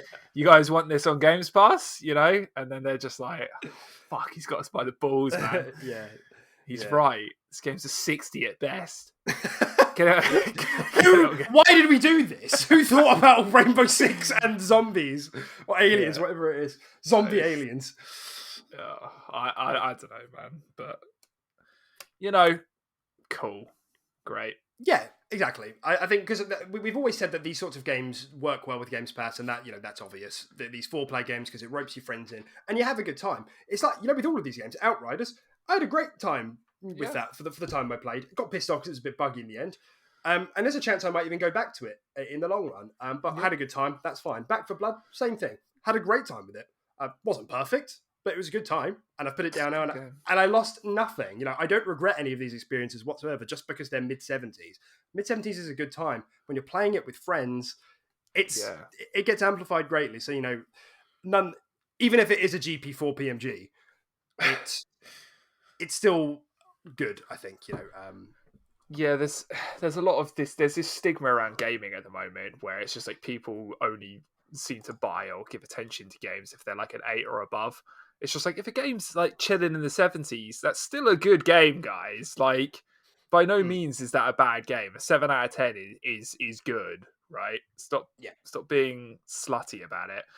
And if you can just fucking download it or play it in the cloud instantly, like via Games Pass, it's like, that's just fantastic, right? There's absolutely nothing negative to say about that. So, and that's the thing. I don't blame any or begrudge anyone for not wanting to buy a full price game that has scored like it's like in the 70s range, even if it is quite good. Just because of the way games are, they're a big time sink. So to buy that, to like buy something, not enjoy it that much, and then have to play it or not even play it at all. It's not like a movie where you can sit through it for 2 hours and be like, that wasn't that good, but it was 2 hours of my time. Playing it for 20 hours, hoping it gets better, and then it doesn't. That's quite different. So I don't begrudge anyone for that. But what I do not like, when Games Pass is here to kind of fill that gap, really, that's not to say that all the games on there are 70s, because they're not. We've got a huge range of. I think someone's done the maths, and it's like, the general Metacritic mean is, I think it was like 85 or 86. So. But that's fine. Some games don't review as well, and that's okay. It's the discoverability. Like you say. So Games Pass helps fill that gap, and I think that's fantastic. But yeah, we'll have to see how it plays out, because this is a weird fucking game. It definitely is a GP4 PMG. But I'll be giving it a go. I'll be giving it a go. For sure. For science, I'm happy to give it a go. We'll not come back to you guys with a hit review. No, unless it got good reviews. Really, was it a full price game? I don't actually know. Was it a £60 game? I think it is, or it's really close, or it's like 49 rather than 59. Again, let me fact check this shit. Otherwise, we'll get eaten alive. Yeah, God, we've there have been a couple of close calls today. Yeah, we have so many rages in the Rainbow Six in the chat. Okay, no. So now be priced at a $39.99 standard edition. Okay, so it's not a full price game. No, still too expensive, I think. If it doesn't, if we're right and it does end up being in the 70s range, I think that's too expensive. If it cracked an 8, then I think I would consider buying it, which is like exactly what we were just saying. Some of the reviews will influence if I'm willing to put my money down, but when it's on Games Pass, those reviews become very unimportant to me. Yeah, for sure. And yeah, Games Pass is a bit of a banger at the moment, isn't it? It is. It's a good one to pivot into, yeah. Yeah, there's that's happening. So that's happening in Jan, where we actually thought it was happening in Feb. And then obviously we got loads of other stuff coming in Jan as well. We've already had, for the first half of the month, Outer Wilds, which you rave on about as being one of the best games you ever Oh, played. it's so good. It's one of the best games I've ever played. It's so good. Recently, you just bought the DLC as well, didn't you? I did, yeah. I was going to wait for something to happen, but I just like, fucking buy it. I need to buy something off these devs. They deserve my money. Was it like a nice? Was it like an £8 like DLC or Yeah, like it's like 11, yeah? £11 or something. Okay. Yeah. And then we've had some other ones that I'm not really too aware of. I can't even Garoga. I don't know. Don't look at me. Yeah, I don't know. Garogo, I think it is actually. Gross. Garogo. I don't know what that is. Onager, I don't know what that is either. But hey, they're games, right? But I think for the first half of the month, I think that obviously the big hitter there was Outer Wilds, wasn't it? It's already been in though. It's come back. Oh, okay. So it's already been in. Okay, I did not know that. Which I don't know if that's happened before. I The game was in at launch, I think, on console. And then it was there for a while, left, and now it's obviously come back to get money on the upsell of the DLC, Yeah, which has for the DLC. worked for me. Smart, yeah. Yeah, and I mean another game, clearly Mass Effect Legendary Edition. That's huge. That's ridiculous value. I bought that like, when did I even buy that? That was like at the beginning of last year, wasn't it? So I don't regret my purchase. A sacrifice wasn't made for you to get this game. Usually, someone does have to sacrifice their own money to give it to everyone else. But you know, this is one of those EA Play things. This is happening because of EA Play. So that partnership coming in clutch again. Nutty value. Super good trilogy. If you haven't touched Mass Effect before, I only played it for the first time. Would wholeheartedly recommend. Anacrusis. I've said this name a few times, and you've kind of looked at me a bit puzzled. No, I know what the Anacrusis Okay. is. I've seen some gameplay of it and stuff like that. It looks okay. It looks okay. It actually looks okay. I quite like the sort of vibe it's going for, and the sort of style it has. But I don't know how it's going to do. For me, I'm getting a very Lemnis Gate feel from it. I feel like it's going to slip under the radar. It's going to get like a you're like a pretty okay sort of 7 score or something like that. I feel like it's gonna and it might just not be found. It's gonna be a bit of like a hidden gem, like buried somewhere. I'm getting that sort of feel from it. So what you're saying is that you think it's a GP for PG? You used a lot more letters. I don't think so. Games Pass, 4-player, mediocre game. 6. 4-player. GP, 4P, MG. I feel like you didn't have the P in there before. I feel like you just added the P. No, incorrect. Oh, well, incorrect. We'll see. Fucking someone put in the comments below. But yeah, no, I'll definitely be giving it a go, man. I think it looks pretty cool, and I think it could be quite a bit of fun. And yeah, for those of you who haven't checked it out, it's like some weird, like wacky kind of shooter in like space, isn't it? You're like in a spaceship or something, aren't you? That's right. Yeah, obviously it's 4-player Left 4 Dead style, but yeah, it's a spaceship with kind of like an 80s vibe. Yeah, and like a cool art style too. Very cool art style. Yeah, I agree. Well, so again, this is another one of those 4-player games. We'll have to see how that goes. That comes a bit later in the month, I think. But I remember this being announced I think this was announced even at Xbox's E3 last year. I seem to remember. It was on an Xbox show somewhere. I can't remember. It was, yeah. It actually took a fairly decent like spotlight spot. Yeah. There's a couple of early access reviews actually. I haven't seen any of them. I'll have to have a look at that after the podcast. But yeah, there's a few things for us to hop into this month to kind of have a bit of respite from Halo while some of the stuff is tightened up and polished. The biggest banger has to be Spelunky 2. Like, let's go. And I know I am just like 100% of the time sarcastic, but I'm not being sarcastic here. I haven't played Spelunky 2 because I'm pretty sure it's been exclusive to Steam, hasn't it? Until now. It was on PlayStation. It's been on PlayStation for a while as well. Okay, it has been on PlayStation. I think it was on Steam first, and then PlayStation made a deal to keep it on theirs for a while, and then that's what we're gonna know. But I played Spelunky 1, the first one, and I fucking love that game. Like, it definitely raised my blood pressure substantially, and I think probably is taking some time off my overall lifespan. But it was a great game. Like it was fucking fantastic. So I'm actually pretty hyped to come into Spelunky 2 and play that. And it's 4-player. I don't seem to recall, but was the first one 4-player? I I think it only don't uses think so. 2-player. I think. I think it was, and I don't even know if it was online either. I think it was only local. Yeah. Um, So guess what year the first Spelunky came out? 2013. 2008. Fuck. Yeah, That long ago? it came Jesus out Christ. as an Xbox Live Arcade title. That's mental. Yeah, isn't it? But yeah, it's a good game.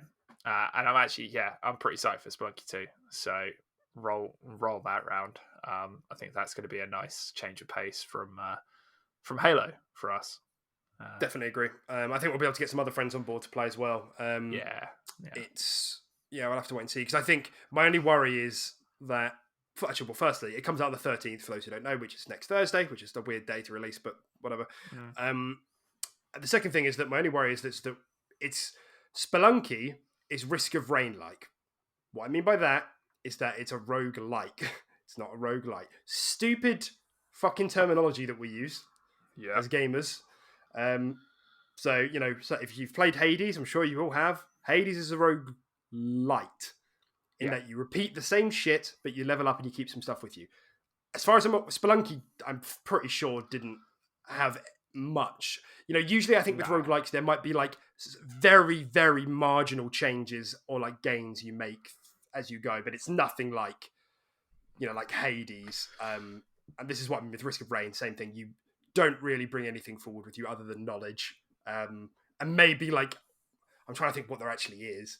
Like you unlock characters, for example, more characters. So it's like more variety rather than like vertical upgrades. Yeah. So you get access to a wider range of shit rather than better shit. So some of our friends were a bit of a kilter on that about Risk of Rain. So we'll have to wait and see. But nonetheless, like you said, Spelunky 1 was a banger. Hopefully this one's aged really well. It's got bloody good reviews. It's got a 91 on PC and an 87 on PS4. So yeah, I'm excited to play this. I think this will be really fun. Yeah, it's definitely going to be very, very fun. Hyped. Yeah, so Games Pass is cooking right now. Yeah, rocking. It's really coming into 2022 pretty hot. So hot. Okay, next up in the news, we've got E3 confirmed to only be online again this year. Unpopular opinion, good. I know. I quite like the way they did it last year. Yeah, I think it's because I follow like a lot of like journalists and members of the press or whatever, or people in the industry and in the media. For that they like kind of are lamenting this, but obviously understand it's for COVID and Omicron and everything. They are upset because for them it's like it's like a chance in the year to come and meet all the people who you don't meet and like talk to devs and obviously I can appreciate that it's something that must be very exciting and very fulfilling, but as a consumer and I think as a your casual, not casual, but as your typical gamer maybe, you particularly as an Xbox fan, Xbox have been doing really well since they started doing online. And they never really got the formula down at physical E3s, I don't think. Yeah. They always did something weird where they had someone on stage, like, doing a little boogie. Like, they never quite got it down. Yeah, whereas the online showings have always been really good. 2020... Yeah, I was going to say with, like, post-editing and stuff like that, you can kind of edit out the cringe a little bit. Yeah. Like, yeah. It's always been really tight since Xbox have started doing them online. And I know Xbox want to go back to doing it in person, so this isn't going to be something that lasts forever, unless E3 dies, which is because it's owned by the ESA, or run by the ESA, sorry. Which is a conversation going on. But I think if the ESA stop doing E3, I think someone else will just step in to do it. So yeah, for sure. Yeah. So this is fine by me. Hopefully this means we'll just get another good, in terms of format, another good showing from Xbox. because everybody always talks about how good Nintendo Directs are, and that's literally why. Because Nintendo are like, we're too good for E3, we don't need to be there. Here's a trimmed 40-minute showing to get you all excited about the next 6 Mario games, Yeah. And maybe Breath of the Wild too. Maybe. If The you're lucky. enigma that is that game. Yeah, definitely not Mario Golf 2. I'll tell you that for free. Oof. Fuck that game. Be doof. Okay. Next up, Ubisoft Plus happened. That was announced this week. Okay. It's exactly as it sounds. I think. Do you know what? I think we've spoken about this on a previous, ages ago, back in 2021, because Oh my god, we've been doing a podcast so long now. The idea of Ubisoft doing like a subscription service like EA Play, and the possibility of how this sort of stuff integrates with Games Pass, and the wording of the original announcement made it seem like it was going to be part of Games Pass. They said, we're bringing Ubisoft Plus to Xbox. Expect more news in the future. Eye emoji. Until then, play Rainbow Six Extraction on Xbox Game Pass and PC Game Pass on launch day. Upon further questioning, they said Ubisoft Plus will be a separate subscription from Games Pass, but keep an eye out for more news and launch days. So, not really sure what's happening there. Don't know if that means that they're considering like a bundle. Maybe there's going to be just no connection with Games Pass, but they didn't announce Ubisoft Plus was going to PlayStation. Yeah. So I'm a bit confused. Like maybe it will be like, because I always had this idea of like when we started hearing about rumors of EA and Ubisoft partnering up with Games Pass, that it would be like channels and that you'd pay for like extra channels. So you'd have like Games Pass and an EA Play bundle, which would be like £2 more expensive a month. You know how you can do with Netflix. You can get like the 4K version with more devices, and you have these different tiers. I assumed it would be like that. So you can add Ubisoft Plus to your Games Pass subscription for only an extra $2.99 a month. I imagine it would be like that, and maybe this is that because clearly Xbox have a good relationship with EA to the fact where they're subsidizing it and it's part of it for no extra cost to the customer. But maybe Ubisoft were like, nah, because our games do sell a lot. Therefore, it will be a separate subscription. It will be the Games Pass plus Ubisoft. Yeah. Or maybe I'm totally off the mark and it will just be a separate subscription all by itself that you'll have to get on top of Games Pass if you want it. Yeah. The way they worded it it's kind of impossible to tell right now. But even the way they worded it where it said it will be a separate subscription, technically that still rings true from what you said. If it's like Games Pass plus Ubisoft for an extra $2.99 a month, technically that is still a separate subscription, isn't it? So like the way they've worded it is obviously quite clever, but it's pretty clear that there is the way they've announced it specifically coming to Xbox, didn't name drop PlayStation or anything like that. I do feel like it will be something like that. Like there has to be some kind of partnership, some kind of tie-in with Games Pass in some way. Otherwise they wouldn't have worded it like that. I don't know. Like I think it will be more along the lines of what you said, with like tiers, and you can just add it for a reduced cost, like just get it like this and this, together. I think it's probably going to be something like that, but yeah, I think so. And I just think it's especially strange that they didn't, and maybe it was part of the marketing bit just for this tweet that, Xbox were like, just say that it's coming to Xbox. But I just find it strange that they didn't say like, Ubisoft Plus is coming to consoles summer 2022. Yeah. Enjoy this by starting to play, Rainbow Six Extraction on day one on Xbox, but they didn't announce that. So that just, but I don't, EA Play still isn't on PlayStation. I don't think. Mm-hmm. Like they've turned down a couple of subscription services now. Because they don't want it biting into PlayStation Now, supposedly, like just to stream EA games. That's the argument. Someone, if I'm wrong, hopefully someone can correct me. But I remember when EA Play was announced, there was a whole thing because PlayStation, it wasn't on PlayStation. I don't think it is still, but yeah. So we'll see. Maybe it's the same sort of deal where PlayStation still don't want these sorts of services on there, especially with their own Game Pass coming out. they don't want it to sort of conflate when they can make more money just doing it in their own service. So we'll have to see. Yeah. Begs the question though: how would you feel about a Ubisoft Plus tier on Games Pass? Would that be something you're interested in? I don't know. Me myself, I'm a bit hit and miss with Ubisoft games. They're not my absolute go-to. I don't feel like I look forward to or crave Ubisoft titles. So maybe not, but there are some pretty good ones in there. Like you have got things like, you know, we've enjoyed some Assassin's Creeds. We've enjoyed some Watch Dogs. What else? What else is there Ubisoft related? We're not a huge fan of Tom. I mean, like Division, stuff like that. If they do like a Division 3, you know, there are some titles that might twist my arm to maybe get it for like 3 months. You know, with my Xbox Games Pass subscription. But no, I don't think I'd pay consistently on like an annual level for something like this. Not the same way we do with Games Pass, where it's like default. I'll pay that. Yeah. Like I would never cancel Games Pass. Yeah. So, but yeah, I mean, depending on the release titles, I think I might do. Right. I think it kind of makes sense if they're just like.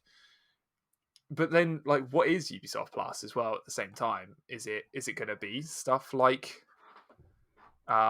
you know, you can just play Division 3 when it comes out day one on Ubisoft Plus? Like, we don't know, right? Ubisoft Plus might just be like a loyalty scheme where you can get shit cheaper. Yeah, there's no details. Or something like that. I think it is probably a safe assumption that it is some sort of subscription service. I guess the only downside here is that it's going to mean, unless there is some sort of integration, that Ubisoft games will no longer be appearing on Games Pass. So in a way, they're going to be taken out now. So, you know, like you say, I think there are some games there. There are some Ubisoft games that I think are suited quite well, as weird as it sounds, to a subscription service. I think Ubisoft have hit a point with a lot of their popular franchises that they're seeing a drop off in purchases because of the criticisms that are often levied against Ubisoft. Like, you know, they're getting repetitive and, you know, you've got your open world structure. And so they're seeing that drop off. So they're like, right, if we open this up to a subscription, people might, you know, play it for 10 hours, but give us £4 over 2 months. And that's going to, or, you know, £10 over 2 months. And that's going to make up the costs. And to be honest, like, yeah, if I wanted to play a new Assassin's Creed, I'm really going to think twice about buying it because it's such a commitment. However, if I can try it out for £4 in a month, £5 in a month, and if I keep liking it, then I'll keep paying. So I think that kind of works. I think the same goes for games like Far Cry 2. Like, I feel like we could buy 1 month of Ubisoft Plus and really enjoy a Far Cry, and then just be like, we're done with that, and we didn't have to spend £65, you know, because Far Cry's really aren't worth that, in my opinion. At least I don't think. But yeah, I completely agree. I feel like just the way they've built their franchise and keep making their games the same way, I do think a subscription service might benefit it, and it will take a lot of the heat away from them just being like, oh, they just copy and paste and do the same thing and charge us £65. You know, like, I think people will be a bit more lenient if it comes in a subscription service for these sort of games. And they do have, like, they have been having a couple of, like, gems here and there in terms of new stuff. You know, like Phoenix Rising was something I've seen a lot of people kind of rave about a little bit. That, I think that's perfect. Like a new IP that undersells from Ubisoft, get it on a subscription service. People will play that. And then there's, like, you know, the other side of the coin. You've got shit like Tom Clancy's X Defiant. Do you remember that? Like their hero shooter, like arena hero shooter. Did that actually come out? I didn't even think that was out yet. No, it hasn't come out, but that's what I mean. Like, that's the sort of thing that they probably saw the reaction to, and they were like, nobody's going to buy this. We need to get this on a subscription service.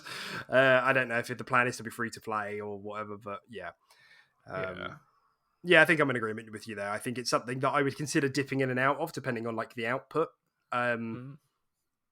again, like Division 3. But the downside of this, as I say, is that stuff is likely to get yanked out of Games Pass, which does suck as well. So we'll have to see how it plays out and how that integration kind of works. But overall, I think it's going to generally be a positive thing for the most part. Well, it clearly shows they've got favoritism in Xbox more so than anything else, right? Which is nice to see. Well, actually, yeah, and that's I think I made it. Did I make a note about that somewhere? No, I didn't. But there was some talk on reset error over the last week. I don't know who was talking about it. I think it was maybe like a journalist, maybe it was a dev, but somebody was essentially saying that PlayStation are really going hard to lock down Final Fantasy to that console for this whole gen. Oh, yeah. sorry, So that's all right, man. I think that's probably what we're all feeling. And he said to probably not expect Final Fantasy VII Remake on Xbox. Just don't expect it, full stop. One of those things that they do where they say it's a timed and then just renew it indefinitely. You know, just to bait everyone into... What about 16? I mean, I don't know. He doesn't know either, but the implication was Sony are trying to lock down Final Fantasy so that the public expectation is that, or the thought is that Final Fantasy is a PlayStation game, even though it's clearly not. They're just renewing timed exclusive deals over and over again until it's like 2 decades long. Oh, it's just timed. I want Final Fantasy 16. I'm looking forward to that. I'll be really bummed out if that gets locked down to PlayStation indefinitely. So we'll have to see. I mean, we already know it's a timed exclusive for at least a year. So I imagine that's going to happen. What? No, it just made me sad. You made me sad. Oh. That's all.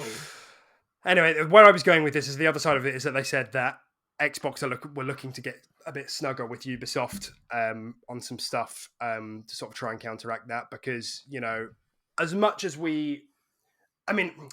there's more to Ubisoft than Assassin's Creed and Far Cry, but Assassin's Creed and Far Cry are big names. They always push good numbers. They always get good sales. And a lot of the casual audience do play them.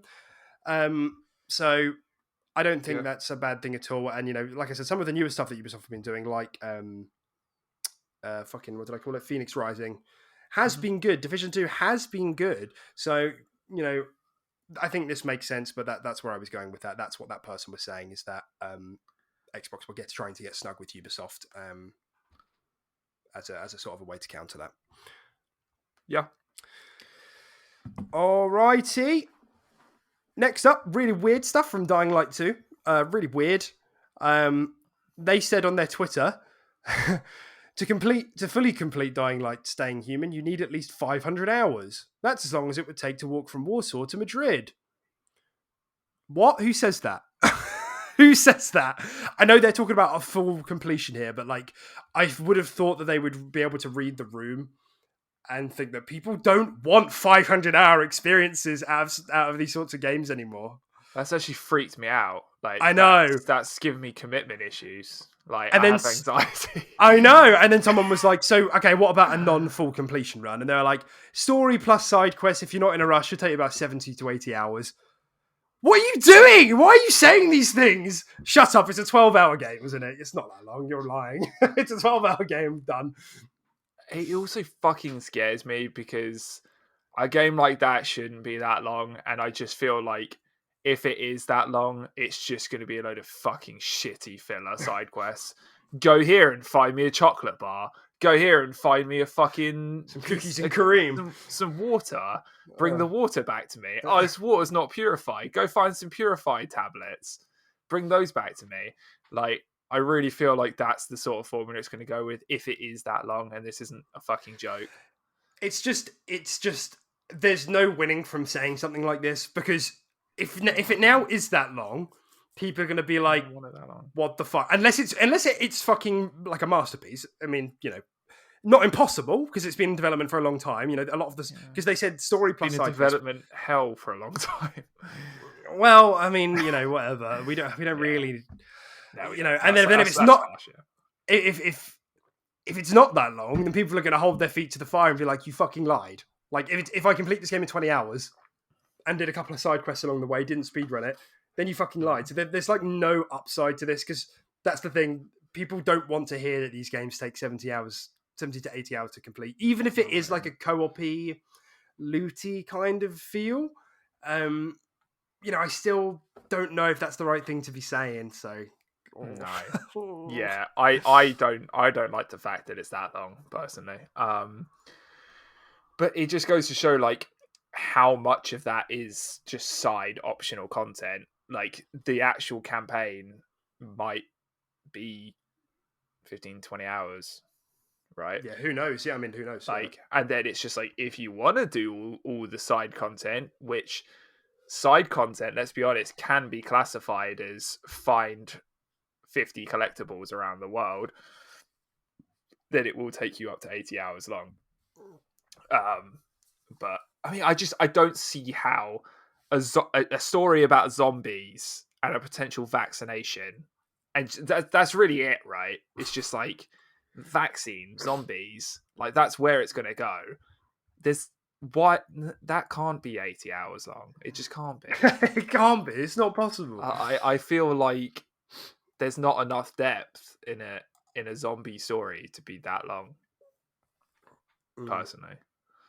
But hey, Yeah, I don't know, man. I think from what I can't remember where I read it. I've done this a lot today, but somebody had, because there have been previews which totally went under the radar for me. I didn't even realize there were previews for the game back in November where some of the yeah, press actually got to play it, I and watched I it. remember seeing.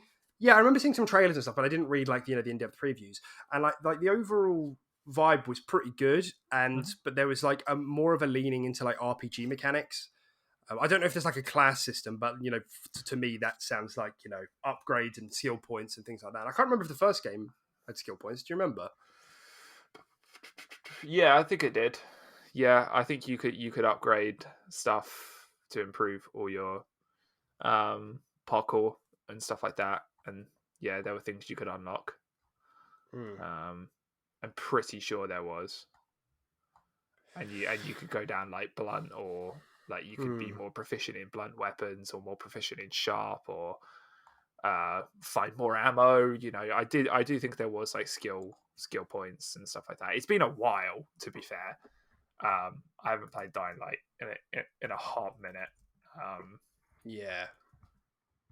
but yeah, Yeah, but that's what I just remember reading, so I just wanted to chuck that in there. And if it really is leaning into the whole RPG side of things more, getting these things to get skill points. If they've had this like kind of like Diablo element, obviously not to that degree, but like get all your skill points, rank up like your passives and stuff like that. Oh, yeah, obviously Dying Light had a pretty cool like loot system going for it as well. So it's just a bit. The thing is, this game is just such a big question mark. That's the problem. And when you start throwing this into it as well, like, oh, it's going to be 80 hours long. It's like, what are you doing here? Like, is this the truth, or is this a big old porky pie? yeah, yeah. I don't know. It's weird. So I it guess is weird. we can only wait and see, right? Um, and I don't know what the situation is with like when do they announce like review embargoes and stuff like that. Like, oh, is that a thing we know already or not? No, we've no idea. I mean, obviously it's February the 4th, so it's under a month away now. 3 weeks really. Um, Hmm. and I have to imagine. I mean, they've got to, because it would be they know that everybody's a bit like raising an eyebrow looking at this game, and if they don't do review, like they aren't going to get any pre-orders if um you know if there aren't early reviews, because I think the confidence in this game is quite low at the moment. Yeah. Even with previews, so unless they can get some like really banging trailers out, or really like more another set of previews or early reviews, like I think none of that's not going to change. So Yeah. because Yeah. I No, want to I be agree. excited for this game. I want to be excited for it, but I just don't know. Especially with Elden Ring around the corner straight Yeah. after, it's just like, oh, I don't know. It's tough, and us coming from two people that very much enjoyed the first game as well. By Yeah, the yeah, way, like we loved the first game, and this is how we're feeling about the second one. So, we're not being harsh on it. Like we are genuinely looking forward to it. It's just it's got a lot of competition. It's been forgotten. It's been in development for a very long time, and apparently it's 500 hours long. Right. Yeah, great. It's a bit weird for That's me. how And long is that? That's like I have a history of not completing games that are like fucking 5 hours long, so I'm fucked. he can't So, finish. You got to finish Halo, buddy. hey, dude, don't out me. I've got to finish Okay. Halo, to be fair. Yeah. So, imagine if in like 2 months' time, Elden Ring underperforms, Dying Light 2 overperforms, and we're playing Yeah, Elden Ring 2. We're playing Dying Light 2. Um, yeah. what a twisted reality that would be. I But, don't think that will be the case though, because people have played Elden Ring for a substantial amount of time, and it looks fucking great. Like, unless it just launches and the servers just don't work for a month. I don't know, because I don't know. The previews of Elden Ring haven't like mega sold me on it. Like it sold me as another Dark Souls game with a cool looking open world, but it's not in. What I'm saying is that it's not impossible that Dying Light 2 could come out, be a surprise sleeper hit, high 80s, low 90s. No, it won't hit 90s, high 80s, and it be more engaging. I mean, it's not impossible. I don't think it's likely, because I think Elden Ring had they like FromSoft have the fucking formula down with these games, and expanding it to the open world seems like just the next natural step. And it does look very good, but you know, No, it's not impossible. It's Dark Soulsy. It's not impossible. The first Dying Light was fantastic, and It they was. clearly it was good as a base package, and you know they're clearly talented in future sight as well, because the expansions did nothing but improve on that game so much. So they know what they're doing. They're a talented team. You know, there's no reason Dying Light 2 won't be a banger, right?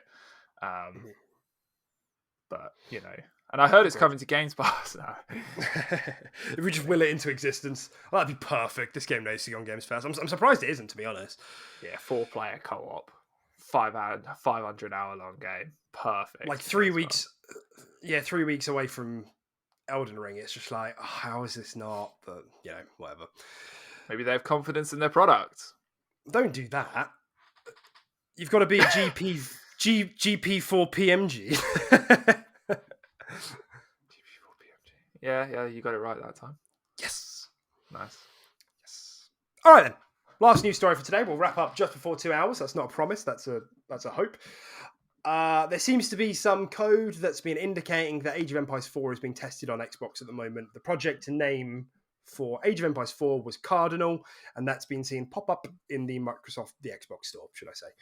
So this seems to be something that's being tested. Obviously, no window on release date. We know it's something that they've wanted to do. I think it has been said in an official capacity that we'll bring it to console eventually, but just no commitment to a time window. Yeah. So maybe this is closer than we think. Maybe this is before Q2. But be a nice little surprise. It would definitely help pad out the year, which is otherwise looking quite dry up until Redfall in summertime.